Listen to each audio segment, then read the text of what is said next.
All right, welcome. Georgia Cannabis Oil 101. So let's backtrack for a second. 2015 was when we passed the HOPE Act, and that gives the patients the ability just to have a card to hold the oil if we go and steal it or transport it from somewhere else. Okay, from 2015 to 2019, we added more conditions like autism and a whole bunch of other stuff, PTSD and pain and all that stuff. So it's great. Then in 2019, we passed our law, House Bill 324. That's what the HB stands for, just House Bill 324. Governor, we passed it in March. Actually, I think that was the one where it was April the 2nd, which is Autism Awareness Day, and then that was the last day of session. But anyway, up to April the 19th, the governor signed it. Roughly, just roughly, I guess, I think it's been 1,086 days since the governor signed the bill today. Okay, so what happened after that? So after the governor waited about 8 or 9 months of doing nothing, he was actually waiting on the particular chairman, Chris Edwards. He was dealing with some very difficult situations in his life. I hate that for him, but the point is that it delayed the whole process 6, 7, 8 months.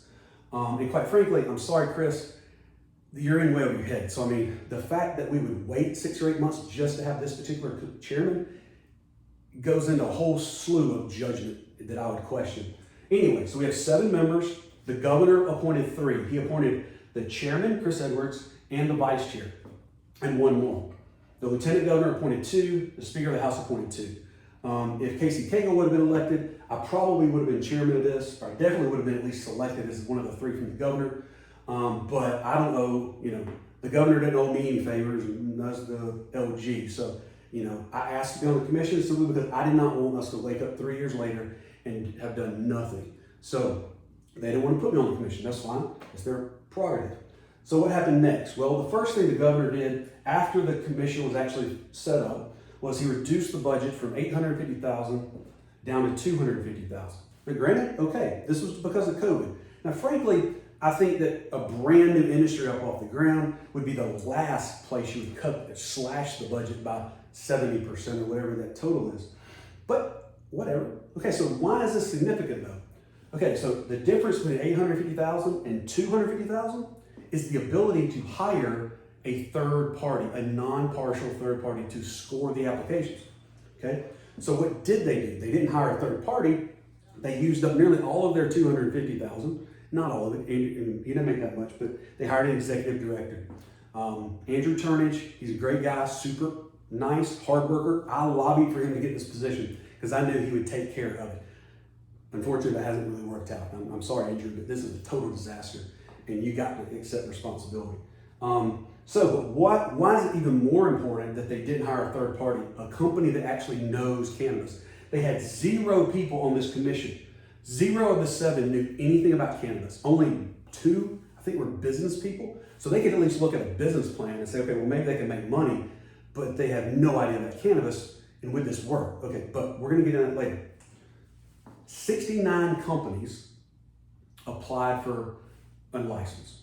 The average application was 880 pages.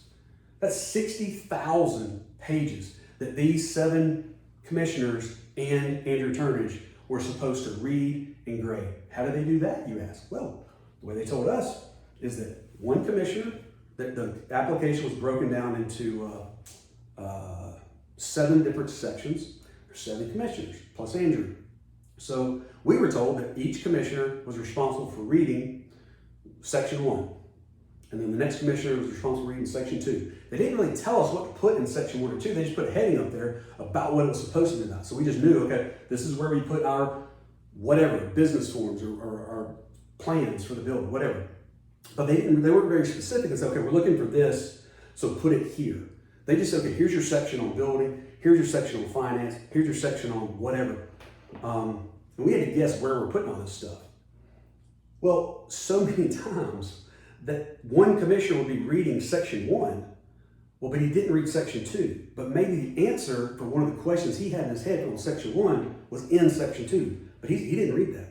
So he's going down through the application, marking off everything that's missing, and then they hand it back to us and all these other companies, and we're like, wait a minute, you marked it off for this, but if you look at this page here, this form here, section B, This is your answer. It's on the application. It just wasn't on the page that you thought we should have put it on. You didn't tell us where to put it. You just should have known. Okay, so that goes into a whole list of mess ups that I'm going to highlight a lot of them.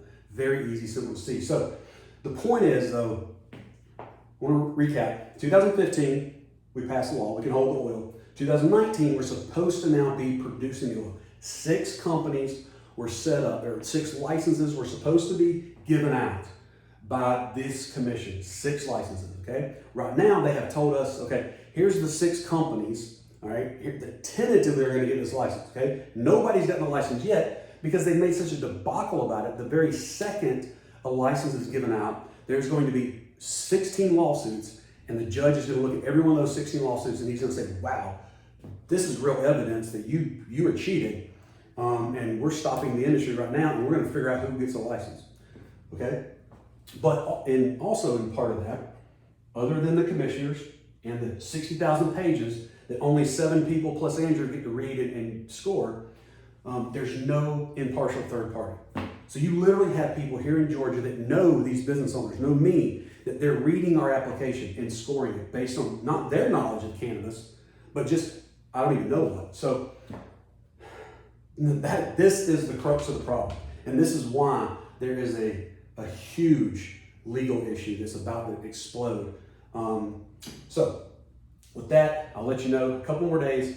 I'm going to be rolling out every single one of these applications, and I need to show y'all how bad the scoring is. So some at the Capitol that want to protect the 6 that came in from out of state that are tentatively going to get a license, some want to protect them, so they don't want to give out any more licenses because that may devalue their license, and they spend a lot of money getting this license. So, however, we're going to get into all that, all right?